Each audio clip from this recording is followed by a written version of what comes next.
नमस्कार दोस्तों, आपका बहुत बहुत स्वागत है मेरी बगिया में। दोस्तों, आज आपको मैं एक न्यू सब्जी से परिचय कराने जा रही हूँ।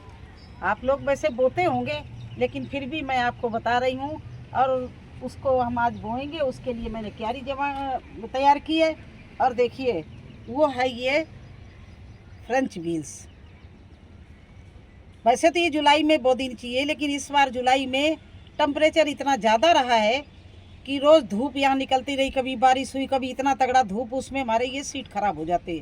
इसको 15 डिग्री या 14 डिग्री सेल्सियस जो होता है टेम्परेचर, उसमें बोना चाहिए। तो अब थोड़ा मानसून भी बंद होने वाला है और टेम्परेचर भी थोड़ा कम हो गया है, तो अब इसको हम लगा रहे हैं अगस्त में। तो चलिए आप भी लगाइए। इसके लिए सॉइल कैसे तैयार करते हैं, कितनी कितनी दूरी पर ये लगाई जाती है, कितने दिन में ये तैयार होती है, ये सारा डिटेल में बताऊंगी। तो ये अगर अभी बो देंगे तो ये 40-45 दिन बाद आपको हार्वेस्टिंग के लिए मिलने लगेगी। इसकी हार्वेस्टिंग जल्दी मिलती है, तो ये मुश्किल में 40 दिन बाद आपको लगेंगे और आपको हार्वेस्टिंग मिलने लगेगी। तो अभी आप लगा देंगे तो आपको ये अक्टूबर फर्स्ट वीक में हार्वेस्टिंग इसकी मिलने लगेगी। तो चलिए आप लोग भी मेरे साथ में, आज नहीं तो आज कल वीडियो देखेंगे तो परसों आप लगाने की पूरी तैयारी कर लीजिए और जल्दी लगाइए। अगर ना लगाई हो तो कोई बात नहीं। दूसरा ये है जुकनी। ये 2 सीजन में लगाई जाती है। एक तो लगाते हैं गर्मी के लिए जनवरी फरवरी में, और एक अभी लगाते हैं अगस्त या सितंबर अक्टूबर में, इस तरह से लगाते हैं। तो चलिए अभी ये जुगनी और आज ये फ्रेंच बीन्स, ये दोनों नई सब्जियां हैं और ये भी हम ऐड कर रहे हैं। आप लोग भी अपने गार्डन में ज़रूर ऐड करिए। अगर आप वेजिटेबल लगाते हैं तो इन दोनों सब्जियों को ज़रूर ऐड करिए, क्योंकि चेंज के लिए हर सब्जी होनी चाहिए। एक ही सब्जी डेली हम लोग नहीं खा सकते हैं ना, तो चेंज कर कर के मिलती रहेगी। देखिए ये तो अच्छी, अगर मिट्टी आप बनाएंगे तो इतनी हार्वेस्टिंग मिलेगी। ये तो इस तरह से, जिस तरह से फ़ोटो में लगी दिखाई हैं, इसी तरह से लगती हैं। तो इसके लिए देखिए मैंने ये क्यारी बनाई है। इधर आप लोग देखिए, यहाँ पर भुट्टे, पहले मक्के के भुट्टे थे तो उसको हमने निकाल दिया है, हार्वेस्टिंग कर लिए और ये जगह हमारी खाली हो गई है। तो इस क्यारी में इस तरफ मैं इसमें यही लगाने वाले हैं। और इसमें हमने पहले से भुट्टे की वजह से बहुत खाद डाली थी गोबर की, तो अब गोबर की खाद तो मैं नहीं डालूँगी, लेकिन ये ज़रूर डालूँगी। ये देखिए हमारे पास में किचन वेस्ट है, काला सोना, ये बर्मी कंपोस्ट है, ये चूना है, ये पोटास है, ये नीम की खली है और ये बोन मील है। तो इन चीज़ों को इस तरह से मैंने मिला लिया। देखिए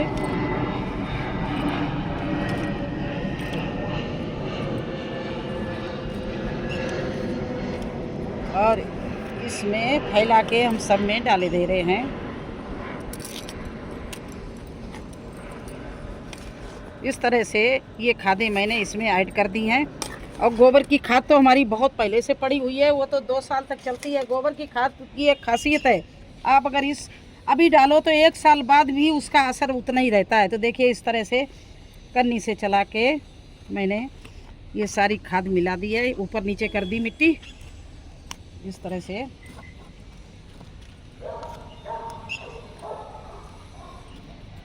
देखिए इस तरह से ये कस्सी से जुताई टाइप की कर दे रहे हैं। देखिए इस तरह से अब हमारी मिट्टी में पूरी खाद मिल गई है। और ये जैसे हल चलता वैसे जुताई भी करती है। इस तरह से हम इनको कभी कभी लाइनें बनाते हैं इस तरह से। तो ये हमने कस्सी इसीलिए मंगाई है, इस तरह से बना लेते हैं। तो चलिए इस तरह से फिर मैं इसको एक साथ ये दे रही हूँ, क्योंकि अभी खाद मिलाने के लिए मैंने इसको किया था। थोड़ा सा नीचे घास दबी तो वो भी आ गई। देखिए तो सारा घास फूस निकाल दें, जिससे खरपतवार ज़्यादा ना जमे।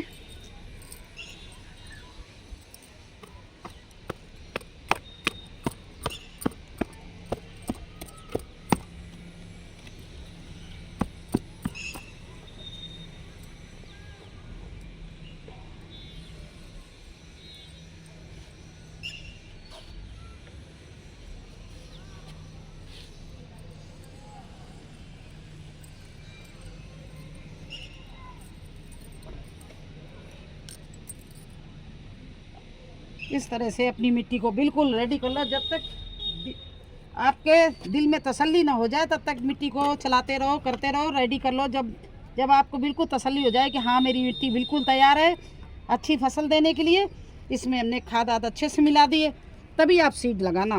क्योंकि अच्छा सीड और अच्छी मिट्टी से ही आपको अच्छी हार्वेस्टिंग मिलेगी। अगर आपने मिट्टी उल्टी सीधी मिट्टी में या आपकी मिट्टी सही नहीं है तो आप तरह तरह के कीड़े लग जाएंगे, आपका प्लांट है वो अच्छे से चलेगा नहीं, चलेगा भी तो हार्वेस्टिंग नहीं अच्छे से मिलेगी। तो इस तरह से आप इस मिट्टी को पूरा इस तरह से कर लीजिए। अब इस बीन्स को लंबाई में 2 लाइनों में लगाएंगे, क्योंकि इनके बीच में कम से कम 6 इंच का, एक पेड़ के अंदर 6 इंच का गैप होना चाहिए। तो इस तरह से हम 2 लाइनें बना रहे हैं इस बीच से। ये देखिए, एक तो मैं यहाँ से ये 6 इंच की दूरी, ये दूसरा मैं यहाँ पर एक 6 इंच की दूरी भी यहाँ पर। इन प्लांट के गैप कम से कम 6 इंच का होना चाहिए। और अब हम सीड निकाल रहे हैं इससे। ये देखिए इस तरह का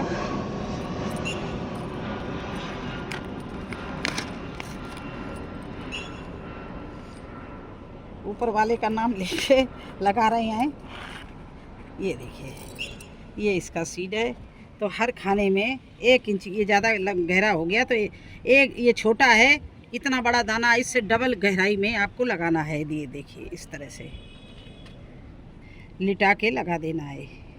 तो एक दाना ये लग गया।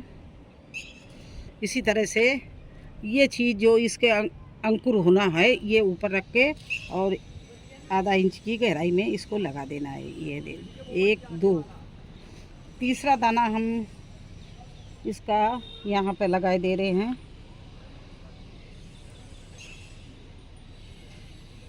इसी तरह से पूरे में मैं आधा इंच की गहराई में, क्योंकि ज़्यादा बड़ा दाना नहीं है, जितना बड़ा दाना हो उससे डबल गहराई में। इतना ध्यान रखना, ना ज़्यादा ऊपर रहने पाए ना ज़्यादा गड्ढे में चला जाए।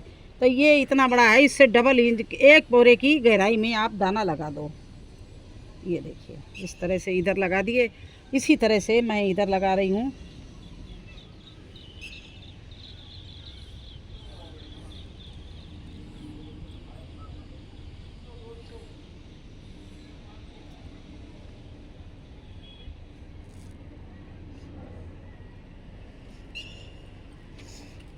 अब देखिए ये दोनों लाइनें लग गई, लेकिन हम बीच में भी कुछ पौधे लगाए, ये सीड रख रहे हैं। क्योंकि इनमें से कोई भी ख़राब हो गया तो मैं इसमें से निकाल के इस जगह पे लगा दूंगी, क्योंकि उस समय हमारे पास में प्लांट ऑलरेडी तैयार होगा। अगर मैंने आज सीड बचा लिया तो फिर हमारे किसी काम का नहीं रहेगा जब हमारा कोई प्लांट ना निकला। तो इसलिए मैंने बीच में भी एक इसको लगा दिया है। अब इतने दाने बचे हैं तो ये मैं दूसरी जगह कोई ढूंढूंगी और वहाँ भी लगाऊंगी, क्योंकि कम से कम इतने पेड़ होने चाहिए कि हमारे एक बार हार्वेस्टिंग करूँ तो एक बार सब्जी बनाने के लिए मिले मुझे। ठीक है, तो इस तरह से ये सब्जी बोली और ये मुझे आज बोनी थी। मैंने कहा चलो फ्रेंच बीन्स हम बो रहे हैं तो आप लोगों को भी शेयर करूं, साझा करूं, आप लोगों को भी बताऊं।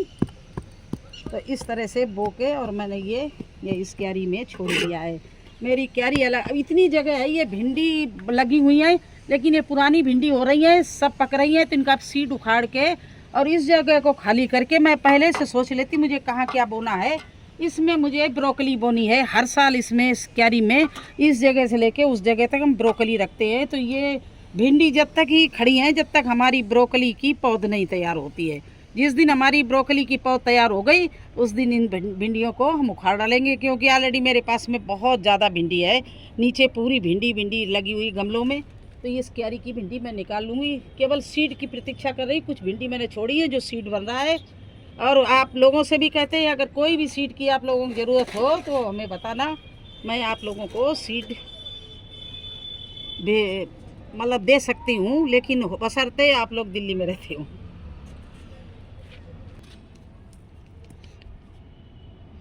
तो देखिए दोस्तों, ये मेरी सरसों देखिए कितनी जल्दी मुझे हार्वेस्टिंग मिल जाएगी। ये 1-2 दिन में मैं इसकी हार्वेस्टिंग करूँगी। काफ़ी बड़े बड़े पेड़ हो गए हैं, लचे पड़े हैं, देखिए कितने बड़ी बड़ी बढ़िया सरसों हो गई है। तो आप लोग भी सरसों ज़रूर लगा लेना। अब अगली बार मैं कोई भी ग्रीन पत्ते वाली सब्ज़ी लगाएंगे तो आपको बताएंगे कि आज मैं लगाने जा रही, आप लोग भी लगाना। और इधर ये देखिए मेरी मूली हो गई है, तो इसकी थोड़े हमें घास घास उखाड़नी है। मूली भी मेरी तैयार हो रही है। बीच बीच में यही नहीं है दोस्तों कि हमने सब्ज़ी लगा दी, हमें छुट्टी मिल गई है। इनकी सर्दी की सब्ज़ी के लिए आपको केयर भी करना पड़ेगा। उस केयर के लिए आप क्या क्या करेंगे वो मैं किसी वीडियो में दिखाऊंगी, बताऊंगी। तो ये देखिए इसकी मैं आज ही सोच रही थी हार्वेस्टिंग करने के लिए, लेकिन अब तो ये वीडियो बड़ा हो गया, तो किसी दिन हार्वेस्टिंग करूंगी और वीडियो बनाऊंगी। मेरी बहुत सी चीज़ें जैसे करेला भी लगने लगे हैं, सरसों, मेरी ये सर्दी की सब्जियां सारी हैं। करेले लगने लगे हैं और इसमें मैं करेले दिखा रही हूँ आपको। देखिए फ्रेंड्स, ये भी हमारे जो ग्वार है, ये भी देखिए हार्वेस्टिंग के लिए खड़ी है। ये कितनी बढ़िया इसमें फलियाँ लगी हुई हैं सब्जी वाली, और इनकी भी मुझे हार्वेस्टिंग करनी है। उधर हमारे करेले भी तैयार हो रहे हैं, बैंगन तो लगे ही रहते हैं। तो मुझे बहुत सब्जियां 12 मास मिलती रहती हैं। आप लोग भी इसी तरह से ग्वार लगाइए। और देखिए ग्वार कहाँ तक फल लग रही है, देखिए यहाँ तक एंड तक लगने लगी है। तो इस तरह से ग्वार बो दीजिए।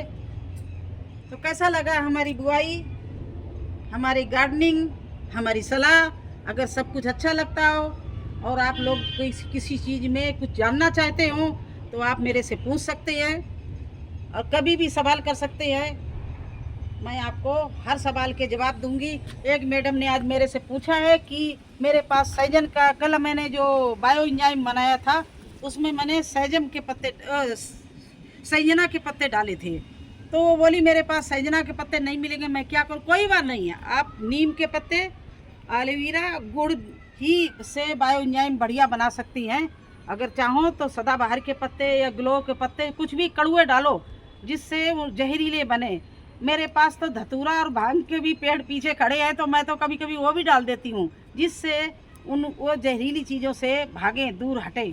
बस यही हमारा मकसद होता है, मरे ना मरे लेकिन वो भाग जाए, पेड़ को छोड़ दे। तो आप शौक से बना सकती हैं, कोई बात नहीं है। अगर नहीं आपके पास में सहजन का पेड़ है तो कोई बात नहीं, आप नीम के पेड़ पत्ते से बना लीजिए। तो सब कैसा लगा हमारा वीडियो? अच्छा लगा हो तो लाइक करना, सब्सक्राइब करना। फिर मिलेंगे एक नए वीडियो में, तब तक के लिए आज्ञा दीजिए। धन्यवाद।